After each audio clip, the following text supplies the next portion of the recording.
यो भाइको चाहिँ दसैँको शुभकामना हेर्नु होला, एकदमै एडभान्स र पर्फेक्ट शुभकामना दिएको छ। दसैँको ह्याप्पी बर्थडे साथीहरू।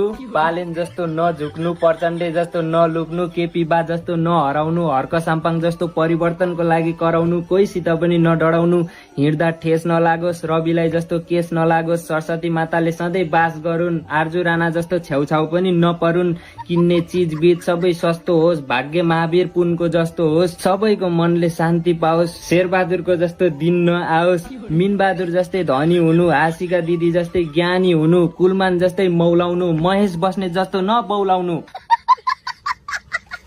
यो दसैँमा रक्सी खाएर कसैलाई पनि नपिट्नु, तास खेल्दाखेरि लाख लाखको बिटा जित्नु। यसपालिको दसैँमा यति नै मेरो आशीर्वाद, पैसा चाहिँ अर्को दसैँमा ल। धन्यवाद।